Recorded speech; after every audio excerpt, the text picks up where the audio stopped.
छत्तीसगढ़ विधानसभा चुनाव से करीब 5 महीने पहले कांग्रेस ने बड़ा फैसला लिया है। राज्य के सीनियर लीडर और हेल्थ मिनिस्टर टीएस सिंहदेव को उप मुख्यमंत्री बनाया गया है। अब सवाल ये उठ रहा है कि चुनाव के ठीक पहले टीएस सिंहदेव को इतनी बड़ी जिम्मेदारी देने के पीछे वजह क्या है। टीएस सिंहदेव को सरगुजा का किंग क्यों कहा जाता है और कैसे टीएस सिंहदेव ने चुनाव से ठीक पहले सारा खेल बदल दिया। दरअसल अंबिकापुर के विधायक टीएस सिंहदेव कांग्रेस के प्रमुख नेता हैं। छत्तीसगढ़ के उत्तरी हिस्से सरगुजा में उनकी मजबूत पकड़ है। इतना ही नहीं, सरगुजा शाही परिवार के वंशज सिंहदेव पार्टी में आला कमान के भरोसेमंद भी हैं। सिंहदेव का 6 जिले से बने सरगुजा संभाग की 14 सीटों पर सीधा असर माना जाता है। इस संभाग को छत्तीसगढ़ के सत्ता की चाबी भी कहा जाता है। यही वजह है कि 2018 के चुनाव में कांग्रेस ने इन्हीं सीटों पर बड़े वोटों के अंतर से अपनी जीत दर्ज कराई थी। इसलिए सभी दलों की नजर सरगुजा संभाग पर रहती है।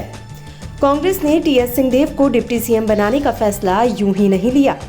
13 जून को सिंहदेव ने अंबिकापुर में कांग्रेस के संभागीय सम्मेलन में यह बयान दिया था कि दिल्ली में उन्होंने बीजेपी के केंद्रीय मंत्रियों से मुलाकात की थी।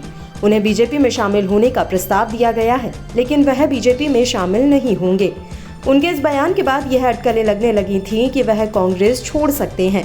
अगर वे चुनाव से पहले पार्टी बदल लेते तो कांग्रेस को इसका भारी नुकसान उठाना पड़ सकता था।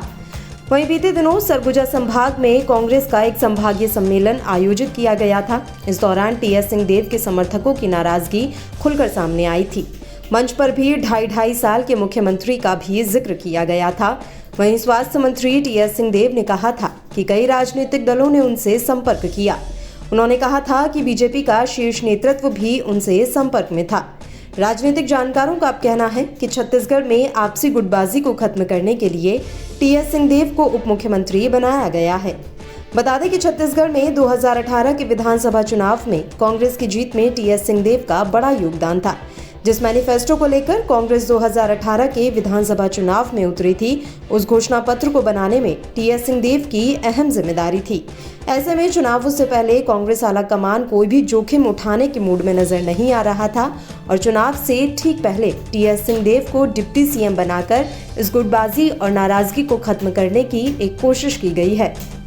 आपको बता दें कि छत्तीसगढ़ में कांग्रेस की सरकार बनने के बाद ऐसा माना जा रहा था कि मुख्यमंत्री को लेकर 2.5 साल की चर्चा हुई थी, जिसके बाद भूपेश बघेल के समर्थक और टीएस सिंहदेव के समर्थक प्रदेश में अलग अलग नजर आने लगे थे।